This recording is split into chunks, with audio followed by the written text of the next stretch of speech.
एक बार एक बहुत बड़ा बिजनेसमैन एक छोटे से गांव में जाता है। उसका मकसद होता है कि उस गांव में एक बड़ी सी फैक्ट्री लगानी है। वह एक ऐसी जगह पर पहुंच जाता है जहां पर उसके सामने एक नदी होती है और उस नदी के सामने वह गांव होता है। अब उसके सामने दो रास्ते हैं। पहला यह कि वह सड़क के रास्ते घूमकर उस गांव तक पहुंचे, जिसमें लगभग 10 घंटे लगेंगे क्योंकि वहां तक पहुंचने का कोई डायरेक्ट रास्ता नहीं है। दूसरा रास्ता यह था कि वह एक नाव में बैठकर नदी के रास्ते उस गांव तक पहुंच जाए, जिसमें केवल 20 मिनट ही लगते।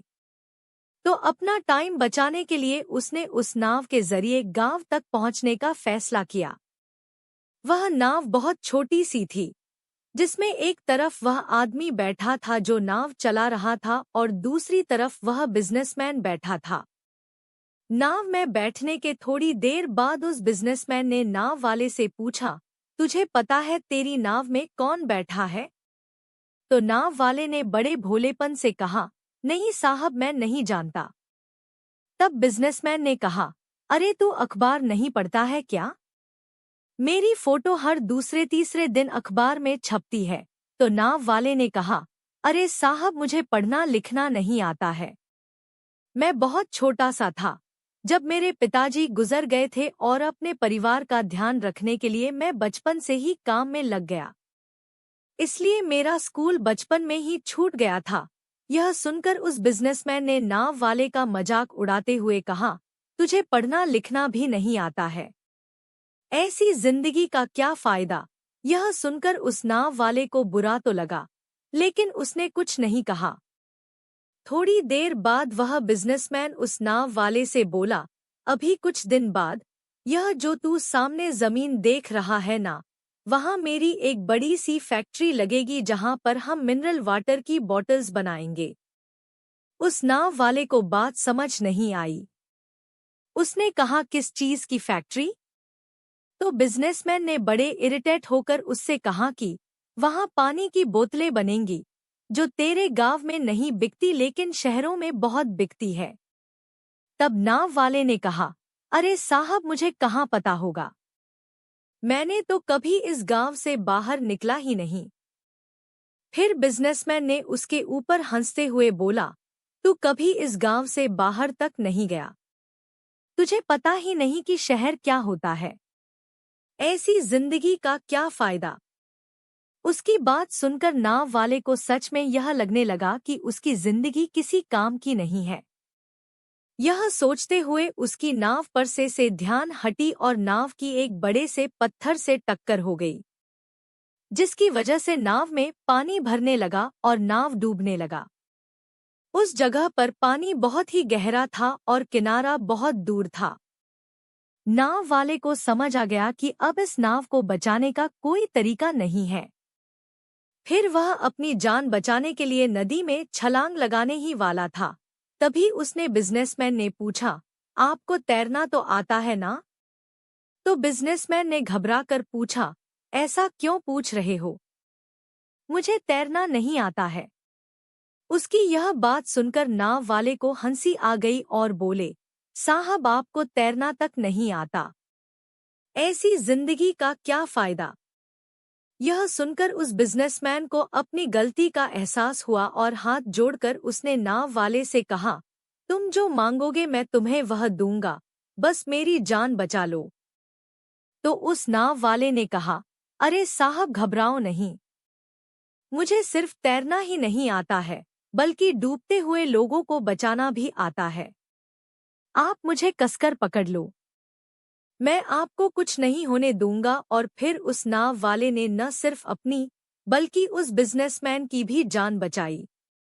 तो हमें इस कहानी से एक बहुत बड़ी सीख मिलती है कि जिंदगी में कभी किसी की मजाक नहीं उड़ानी चाहिए या अपने से कम नहीं समझना चाहिए, क्योंकि हमें नहीं पता कि कब, कहाँ और कैसे किसकी जरूरत पड़ जाए।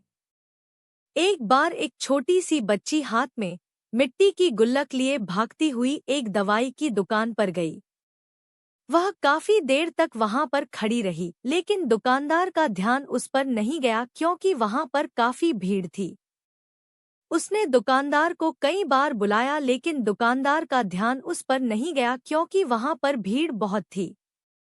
फिर इस बच्ची को गुस्सा आया और अपने मिट्टी की गुल्लक को वहीं काउंटर पर जोर से रख दिया। इसके बाद दुकानदार और वहां पर खड़े सभी लोग उसे बच्ची की तरफ देखने लगे। दुकानदार ने उसे बच्ची से पूछा कि बेटे आपको क्या चाहिए?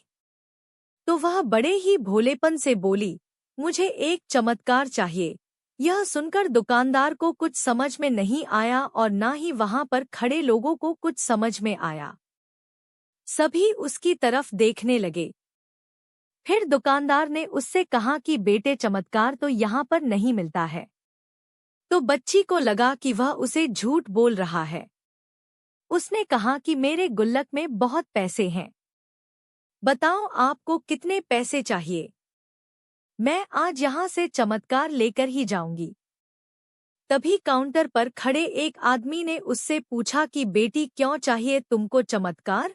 तब उसे बच्ची ने अपनी कहानी बताई। अभी कुछ दिन पहले मेरे भाई के सर में बहुत तेज दर्द हुआ। मेरे पापा मम्मी उसको हॉस्पिटल ले गए। उसके बाद कई दिन तक मेरा भाई घर नहीं आया। मैंने बहुत बार अपने पापा से पूछा लेकिन उन्होंने मुझे कुछ नहीं बताया।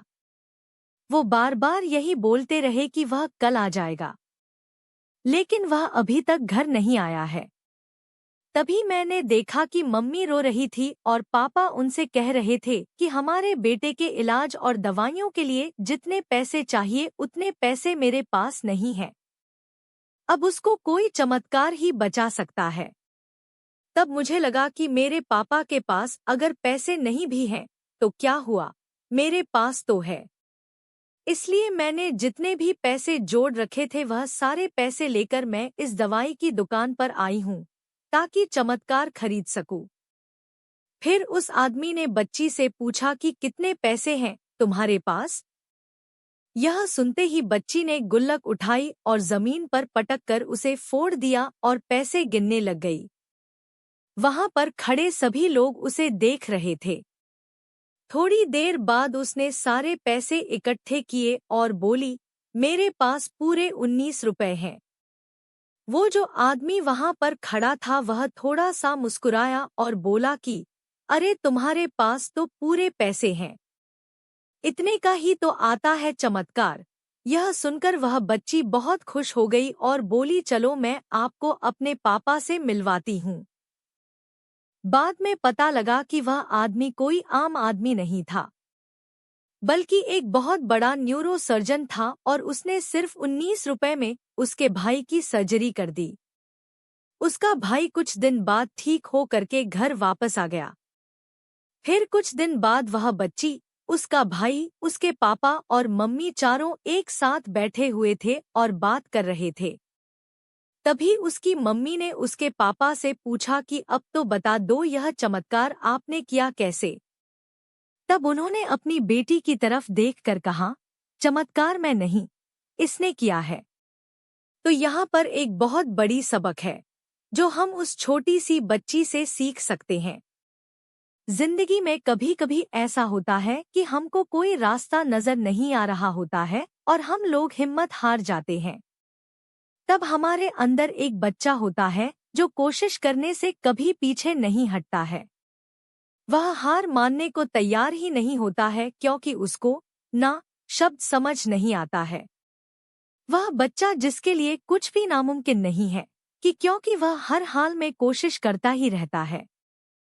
हम आशा करते हैं कि आपको यह मोटिवेशनल स्टोरीज पसंद आई होगी।